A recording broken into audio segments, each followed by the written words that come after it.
Hello everyone. Welcome to Tales of Light. Have you ever felt like you were living the same day again and again, secretly hoping something will change, but doing nothing different? That was Thomas. From the outside, he looked like a normal man in his mid-30s, living in a busy American city, working a steady job, paying his bills, but inside, his life was slipping through his fingers. And he kept telling himself the same lie. This is just who I am. He did not know that this sentence was the cage, that the key was in his own hand. Thomas did not know it yet. But the person who was slowly destroying his life was not his boss, not the economy, not his past. It was the version of himself he refused to let go of. And if he had not destroyed that old self in time, you would not be hearing his story today. Many successful story channels on YouTube use simple language and emotional stories like this to help people see their own lives more clearly and make better choices. Thomas's life was predictable. He woke up late, rushed to work, came home tired, scrolled on his phone, watched random videos until he could not keep his eyes open, then did it all again.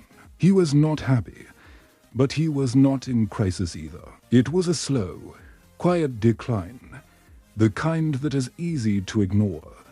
He told himself stories to feel safe. He said he was just a night person when he stayed up too late. He said work is stressful when he snapped at people around him. He said I will fix it later when he saw his growing credit card bills and his growing stomach.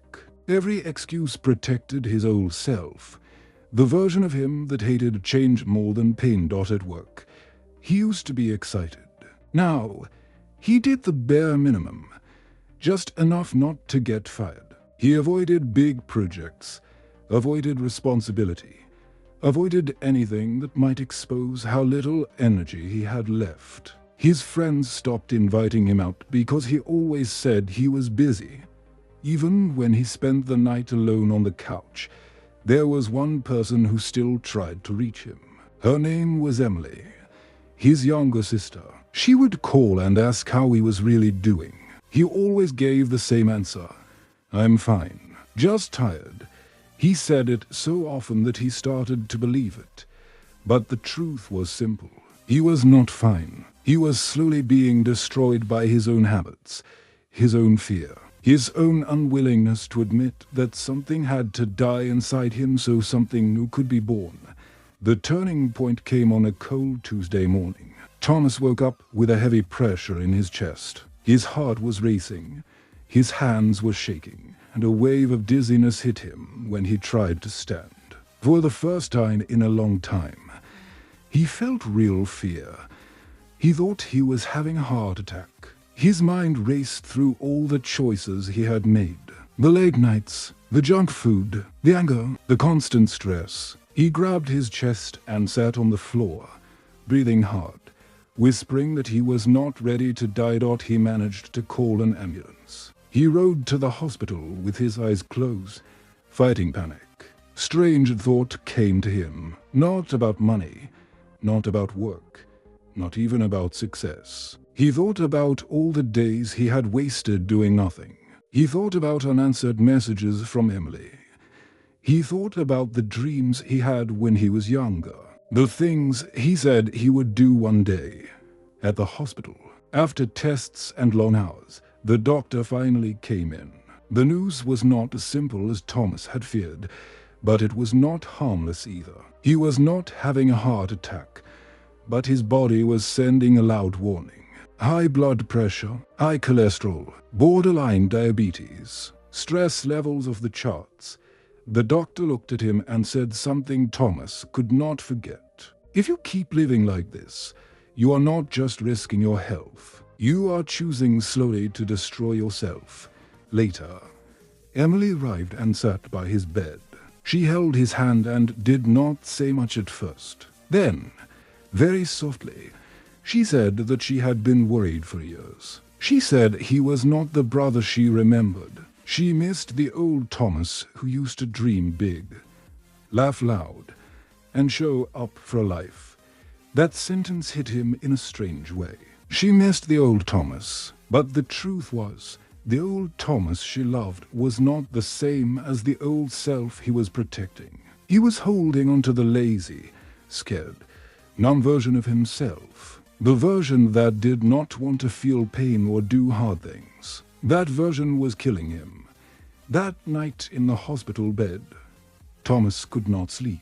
He stared at the ceiling and realized something hard. If he wanted to live, if he wanted to change, he could not just add a new habit or watch a few motivational videos. He had to destroy the old identity that kept telling him he was stuck. And the scariest part was this. He did not know who he would be without it. A few weeks later, Thomas was back home with a list of instructions from his doctor and a long message from life itself. Eat better, move more, sleep, reduce stress, follow up appointments. But the real work was not on the paper. It was in his mind. One Sunday afternoon, he stood in the middle of his apartment and really looked at it. The clutter, the empty bottles, the stale smell of old takeout. It felt like a physical version of his old self. Every object told a story. Late nights, no discipline, no intention. In that moment, something inside him snapped. Not in anger, indecision. He walked to the kitchen trash bag, grabbed it, and started throwing things away. Old junk food, broken gadgets, clothes he kept just in case. He moved with a quiet, steady energy he had not felt in years. But the hardest part was not the objects. It was the beliefs. He took out a notebook and began to write down the sentences he had repeated to himself for years. I am just lazy. I will always be like this. It is too late to change. He looked at each one and asked a hard question. Is this the truth? Or is this my old self trying to survive? Slowly, he crossed them out, line by line, page by page. It felt like a funeral for the lies that had held him. He did not cry loudly, but tears fell anyway, for the time he wasted, for the chances he ignored, for the version of himself he had allowed to grow like a weed. Then he did something even more uncomfortable. He called Emily. He told her everything, not the usual I am fine. He told her he had been scared to change, scared to fail, scared to try and still fall short. Her answer was simple. She said it was okay to be scared, but if he wanted a new life, he had to stop defending the old one. That night, Thomas went for a walk. It was cold, but the air felt clean in his lungs. He moved slowly, feeling every step. He was still the same man in the same city, with the same job and the same problems. But inside, a quiet war was taking place. The old self begged him to go back to the couch, back to comfort. The new self whispered, keep walking. Change did not happen overnight. There were no magic mornings where Thomas woke up as a brand new person. Instead, there were small, quiet choices, repeated again and again. Even when no one was watching, he started by fixing his sleep.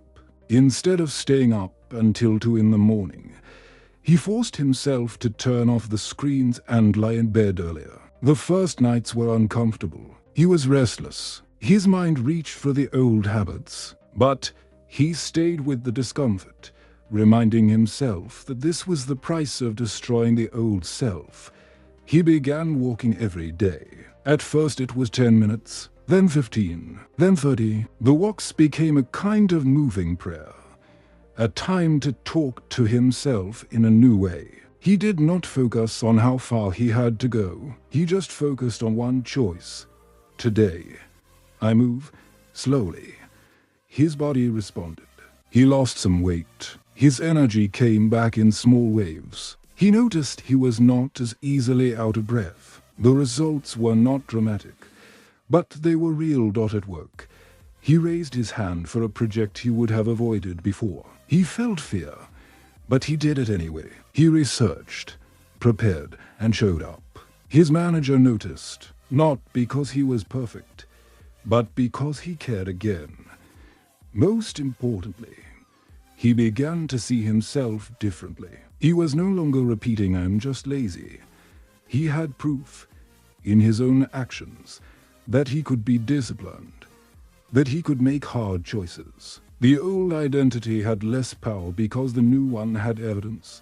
One evening, months later, Thomas sat on his couch, now in a cleaner, brighter apartment. He thought about that hospital bed, the fear, the old beliefs he had buried. He realized something powerful. The real danger had never been failure, or rejection, or what other people thought. The real danger was staying loyal to a version of himself that was slowly destroying his life. And this is the lesson of Thomas's story. If you do not destroy your old self will destroy your future. The habits, excuses, and stories you protect will shape your life more than your dreams ever will. You cannot become someone new while you keep defending the person you no longer want to be.